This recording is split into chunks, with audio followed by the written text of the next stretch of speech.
Brothers and sisters, we're here, we're live. We're in the House of Justice, 106. It happened in 2012.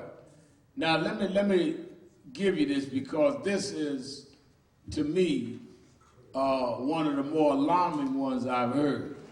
One, they're in a car, unarmed, back up, and the backfiring blast off. The police claim they thought it was a gun going off.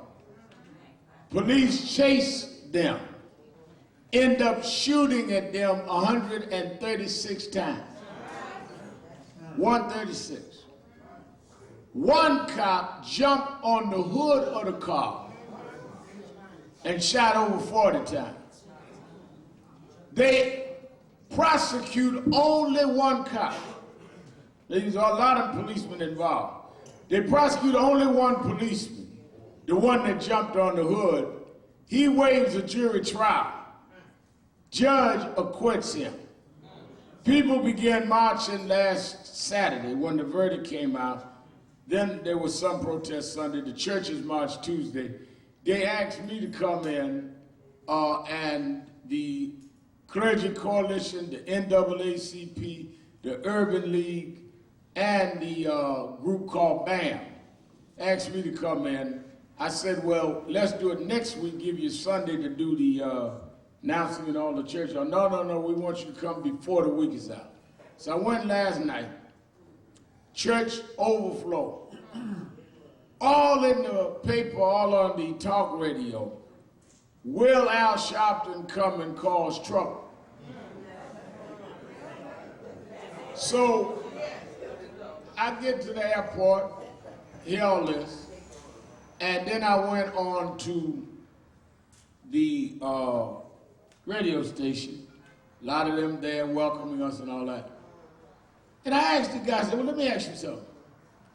From one of the right-wing stations. I said, first of all, when you say, is my coming gonna cause trouble, name me a city that I came to and caused trouble. Name it. I mean, name it. They called me the day that Michael Brown was killed in Ferguson, Saturday afternoon. I agreed to go. The grandfather asked me to come. The next night they start having violence. I got there Tuesday, and we helped stop the violence. I preached the funeral and led the march to the cemetery, not one brick thrown. So you can't say Ferguson. Baltimore, I didn't get there till a week later. So explain to me what y'all talking about.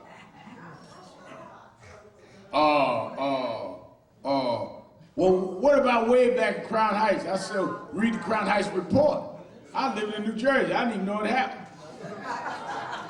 Reason I'm telling you this is get ready for a whole menu of false and flawed allegations because they've got to smear those of us that are the most high profile between now and 16 elections. This is about politics. This is political season. This is funny time. This is where the ghosts and the goblins come out.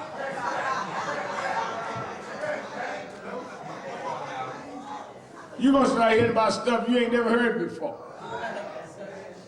But it's all about trying to silence voices. Let me tell you something. When Barack Obama ran for president, the night he won, they got on TV and said, well, we don't need folk like Al Sharpton no more. That's right. William Bennett. That's right. I'll call it who it was. That's right. A conservative former administration official said, they have Al Sharpton's over. To their shock, President Obama and I end up working together.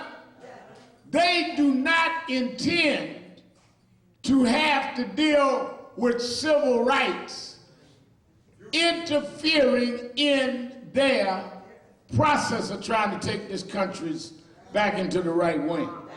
This is what this is all about. If you don't understand that, you're going to have a rough next few months. I understand what we're dealing with. Let me tell you something. When I got to the church last night, and overflow crowd, I said, let me explain something to you about this situation y'all dealing with. First of all, you ought to be insulted that they asked whether my coming caused trouble. And I said, no, I ain't talking about for me. They act like shooting 136 times at unarmed people ain't trouble.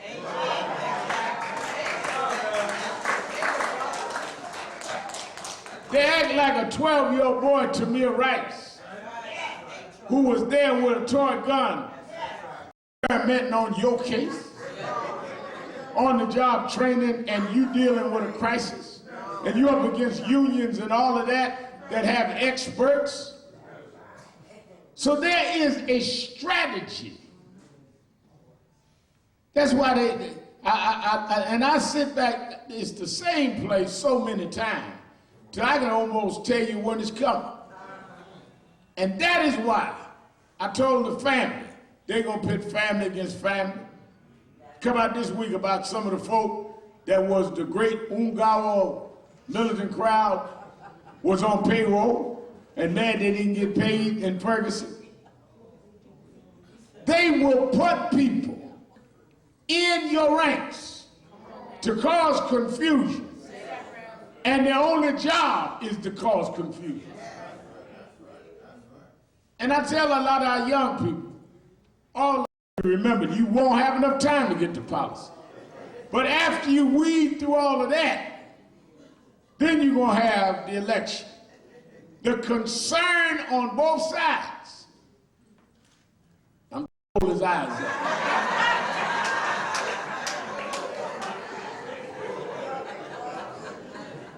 I got on the plane, got on my iPad, figuring out what I want to talk about this morning. He a few rows behind me snoring. I'm sitting up on the plane, acting like I know who he was. Everybody looking around the plane, wanting to tell him, shut up, I'm up there. That man is very intemperate, isn't he?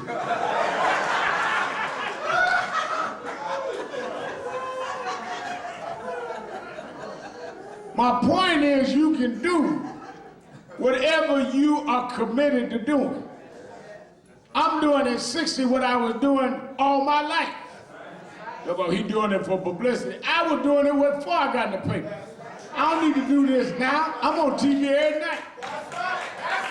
I ain't begging to get nobody show. I got a show. But I'm here because this is what I'm about.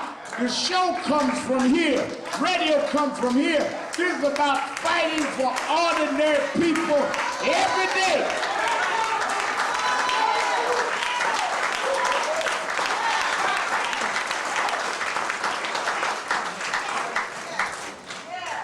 And that is why I tell our activists that we got to be close enough.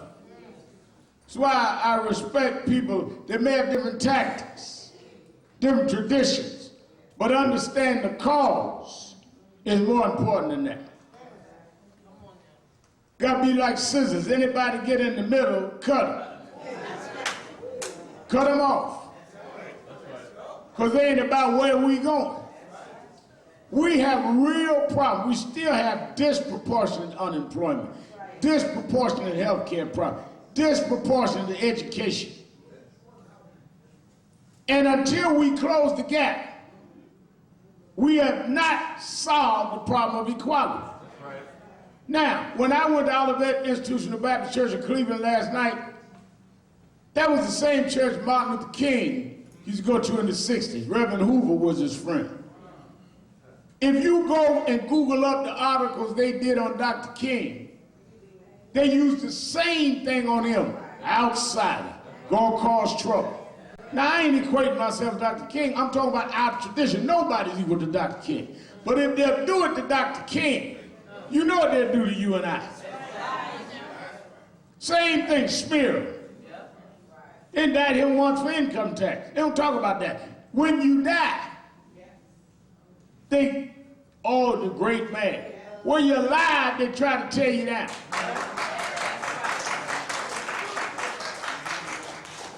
I told Terry Hardy last week, we have our little strategy meeting Saturday afternoon. I told him last week, they love to praise dead leaders and kill living leaders. Or when I go, they're gonna have a grand ceremony. You're gonna have a folk talk about me like a dog lined up. But I got a surprise for them. When they get down to my eulogy, and they all gonna be trying to, I wanna do his funeral. I'm gonna speak there. I'm gonna tell y'all now, some of y'all may still be around.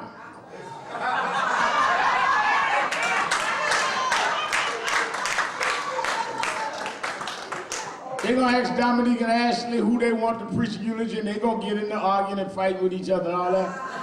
And when they get to the eulogy on the program, my estate attorney, Hardy, will say, just a minute. Reverend Sharpton already left where we want to do his eulogy.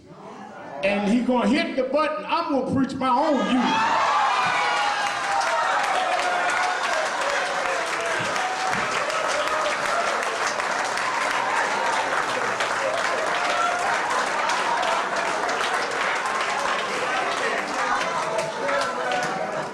Because I got some stuff to say that I ain't said when I was here.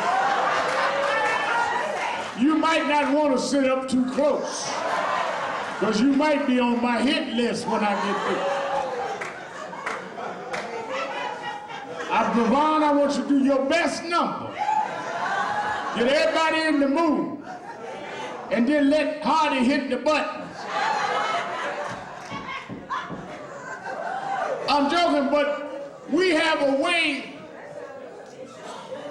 of trying to kill folks, and it's not just gossip, it is a political motive.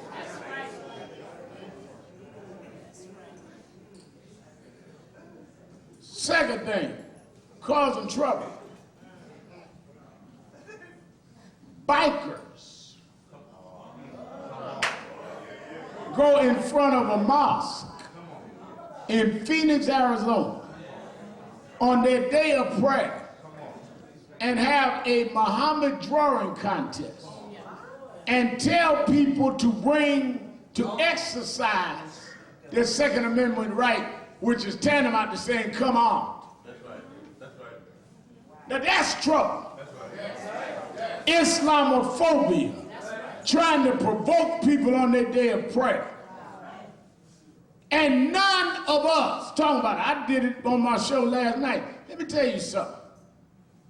You cannot fight for civil rights for you if you don't fight for everybody. You don't have to be a Muslim to stand up against Islamophobia. If they're allowed to do it to Muslims, they'll do it to Christians. Just like a lot of my friends in the clergy. Reverend Al, I don't know how you can stand up there for gay rights and all that. If you take away rights from gays, you can take away rights from blacks. And you have black gays. And Reverend, they in your church and you know it.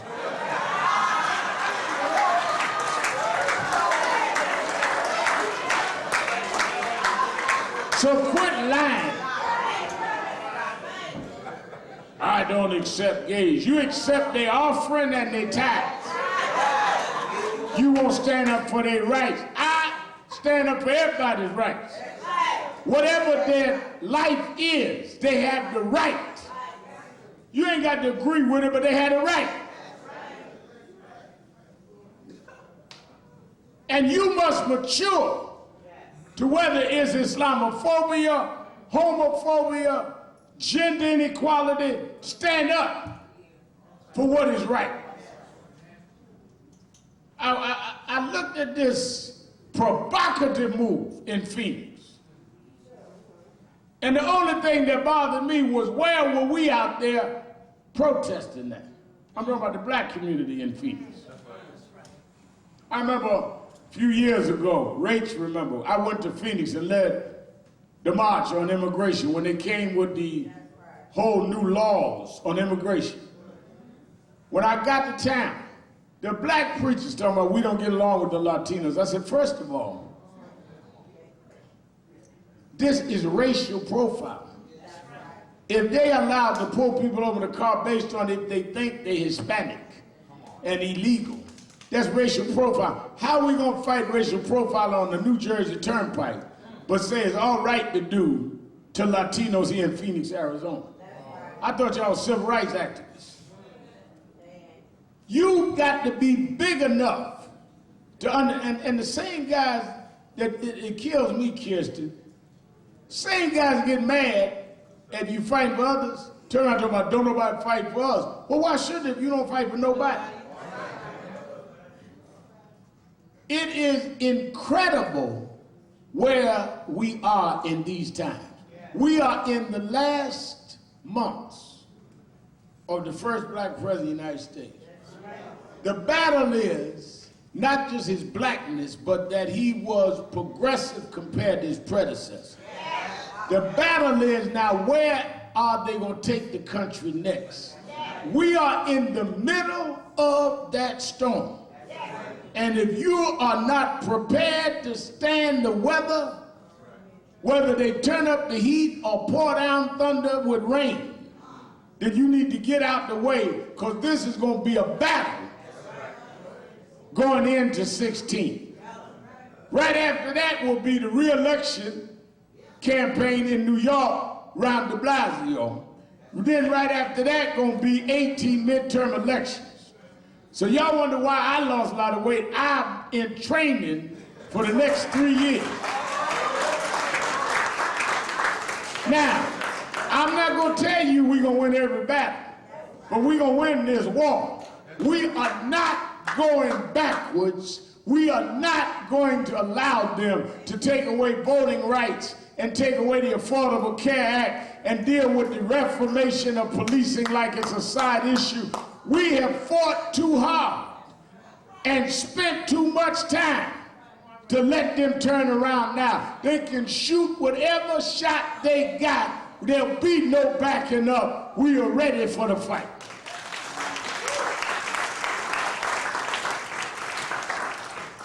And you must be ready by organizing. Preacher was telling me yesterday how he grew up on a farm. And his uncle would take a stick and hit everything on the trees. And he noticed he never would hit the hornet's nest. And he said, why don't you hit that? He said, oh no, that's a hornet's nest. You can't mess with hornets, they're organized. You chase a bee all night long, chase a bunch of other things. But a hornet, you hit a hornet's nest, them hornets will get around you. And we've got to be as tight as hornets in a hornet's nest. Ain't got to argue about it. I told him last night in Cleveland, let's start registering folk to vote right now. So as we march and as we go through our rallies, it is to also drive up the numbers. See, marching and rallying are to gain attention on the basic stuff. End of the day, if you don't put the right folk in office and change laws, you haven't done nothing. That's why when people tell me, well, rebels marching, do anything, marching is not designed to do anything but keep the attention on the issue till you can get it done. Most folks critiquing marching ain't never marched. They don't even know what it's for. It's like going to a restaurant and getting the menu. You don't eat the menu, you order from the menu. But if you've got somebody that's been in a restaurant before and they have the menu, they be putting salt and pepper on the menu, try to eat that. Y'all sit up and analyzing a march. Like the march is the end. The march is the beginning toward an end. That's right. When Aisha Shakur gets up every day of her life dealing with violence in our community, this is her passion, this is her life. we met out there. One of these guys wrote this week, where are they about black on black violence? All he got to do is check the record. I preached the funeral of that 4-year-old young man who they sent the killers and paid for the funeral. And at the funeral called for Occupy the Corner. That's where that stopped. And we went out and occupied the corners all over this city that she helped organize. Where we would go to the corners where the shots were. Then I went to Chicago, took an apartment on the west side, worked with them. We've been on this issue. They don't cover that. They don't want to cover us dealing with crime. But don't worry about their coverage. We've got to deal with it. 38 people shot in Baltimore. It's just as bad as what they did to Gray. Record numbers of people shot in Chicago. Well, Red Al, we got to deal with poverty. We got to deal with jobs. Yes, we do. But while we're dealing with that, you still ain't got no excuse to be shooting each other.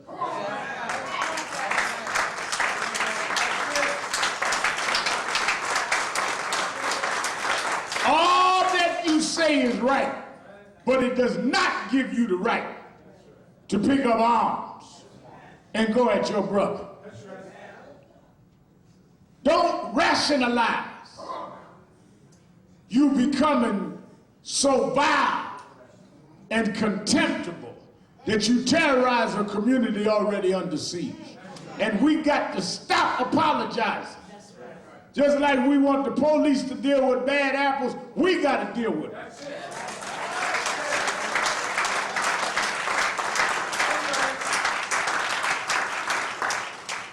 We all live under the same circumstances.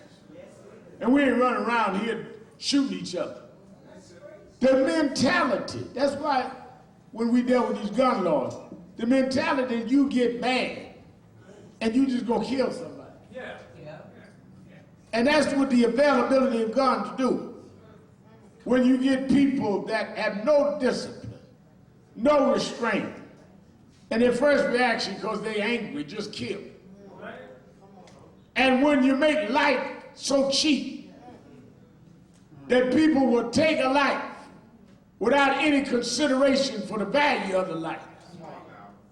I remember when I went to Ferguson, and that morning we got there, the mother and father and I held a press conference on the courthouse steps. And I said that the first big rally would be tonight, and we don't want any violence. There'd been some disturbance, as I said, the night before I got there. When I came off the steps with the parents, there was a young man, a T-shirt. He said, yeah, Reverend Al, you know, you just don't understand. We just angry and bad. I said, yeah, but tell me how burning down a store gonna help you deal with your problem. I said, and giving your life up, going to jail or losing your life. He said, I ain't got nothing to live for anyway.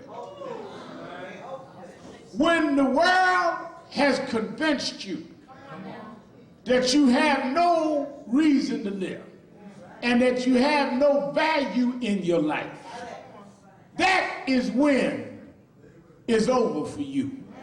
And if nothing else, we must restore in our young people a sense of value and a sense of destiny.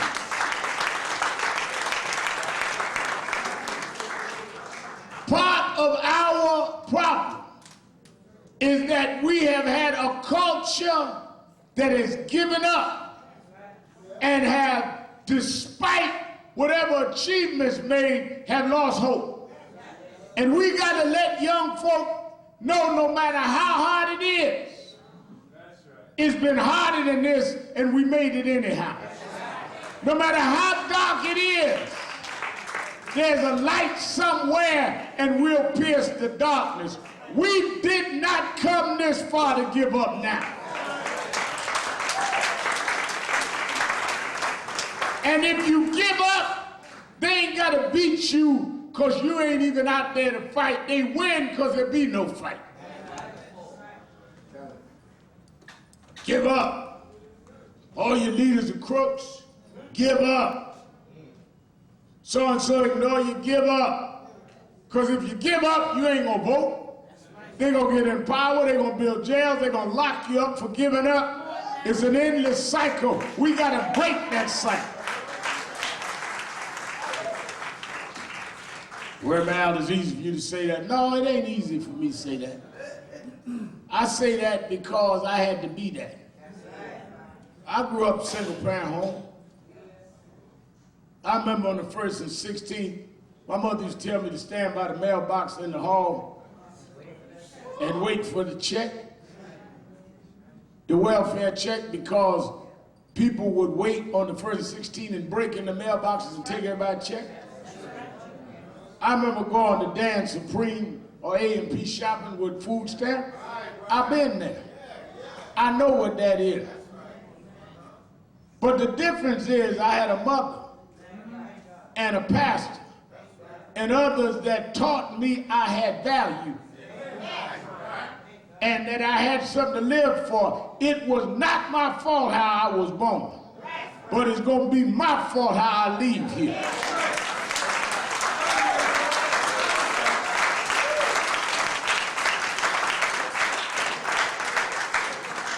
And if some of you would tell your story more, it would let your children know they can make it, but they don't know what you had to come through.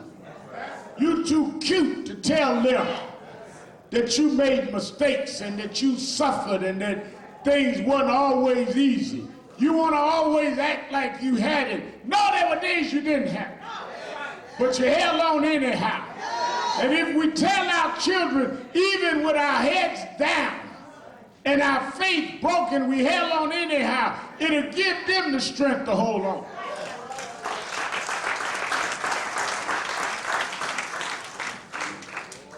That's why when I go places, now I don't care how mad they get. My mother scrubbed floors. And when I walk in one of these skyscrapers to meet, there's a maid with a rag in her hand, son walking in there.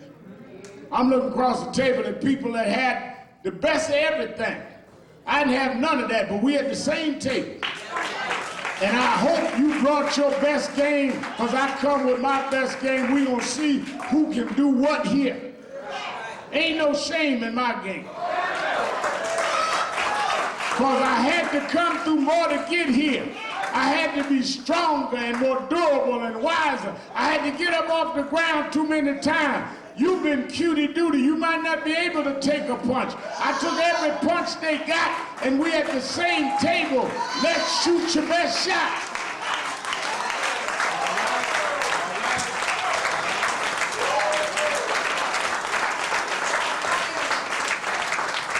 Then the other part is having a faith in something bigger than you. I'm glad my mother raised me in the church, because I believe in a higher power that say when you run out, if you just lean on me, I'll carry you through where your strength run out.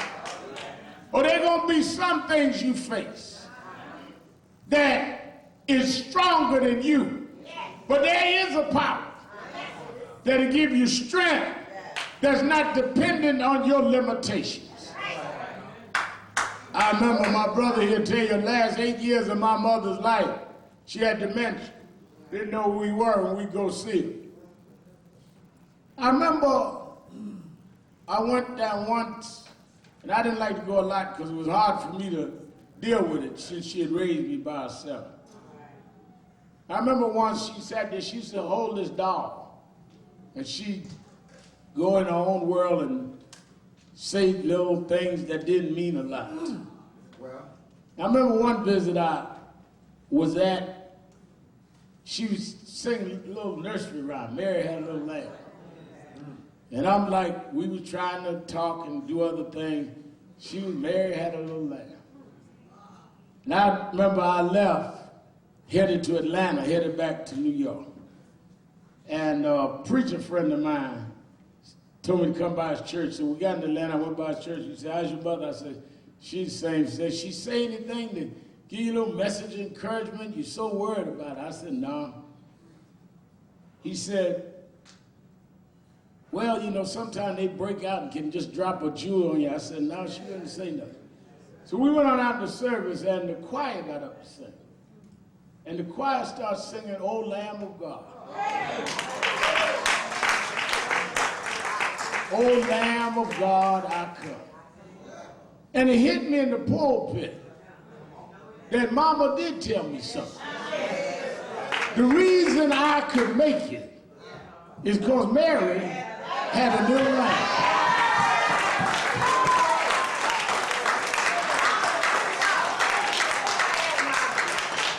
Oh, I know they tried to take me down, but the reason they can't defeat me is 2,000 years ago, Mary had a little lamb.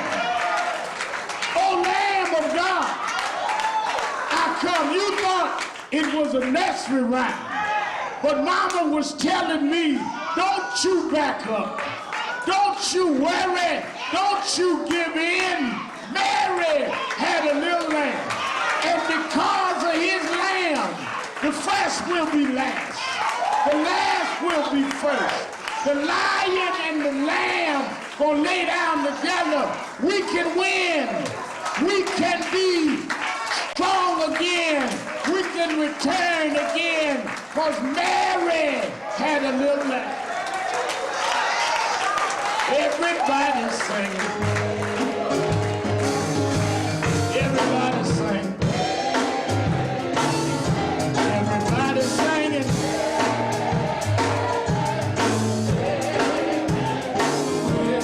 Singing like you mean it. Singing like you mean it. Singing like you mean it.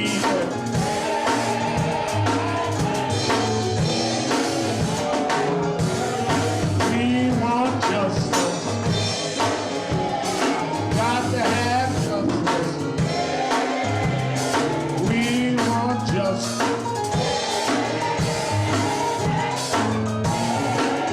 Yeah.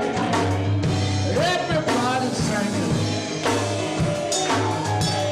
Everybody's singing. Everybody's singing. Yeah. Open the doors of the movement. There may be someone here today.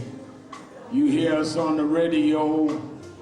You followed us through the news, but never became a member of the National Action Network. We have here in the local chapter about 24 now committees. Everything from youth development to the arts, to our women's auxiliary, men's auxiliary. There's so many activities that you can be involved in and be part of our family. If you're here and not signed up to National Action Network, just come down either aisle to me and let me sign you up and become a member right now. Everybody's singing. Everybody's singing. Everybody's singing.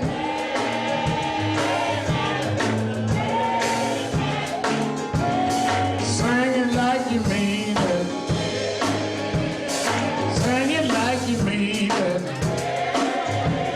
Singing like you mean it. Yeah, we want justice. Got to have justice. We want justice. Yeah, one last time, y'all. One last time, y'all. One last time, y'all. Yeah. All right, I'm gonna raise our offering. Moving quickly.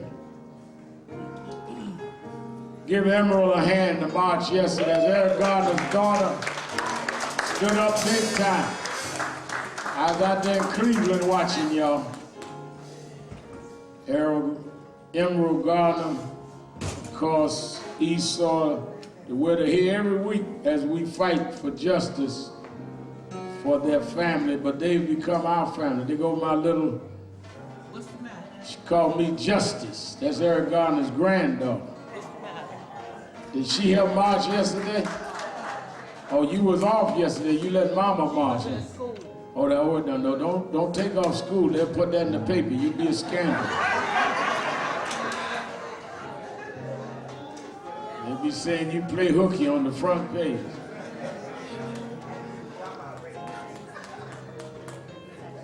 All right, I'm gonna raise our offering. Moving quickly. I want everybody to give to the best of their ability. And we're gonna let you go. I understand we had a great legal night. Huddle on Monday night, our young people, arts.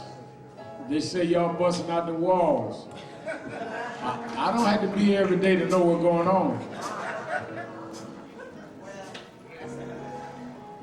Minister Foy got these chapters going. Got a double-breasted vest on. Plaid three-piece. I remember when you used to wear jumpsuits, track suits, medallions. Look at that silk tie. Shaved his head. Trying to look like Common with a goatee and a shaved head. Then Stephen Marshall with red jacket.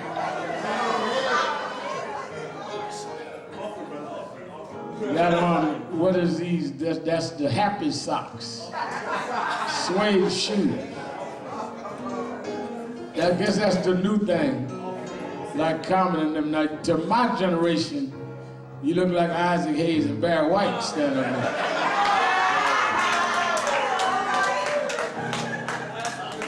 Isaac Ball and Barry with a big red jacket. But y'all don't know nothing about Isaac and Barry.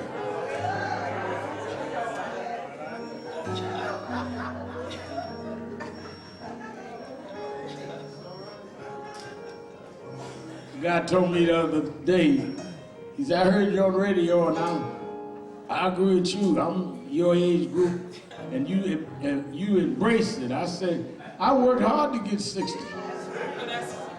I said, embrace it. First of all, you are what you are, but I worked hard to get to be 60. I had to get up every day for 60 years to be 60.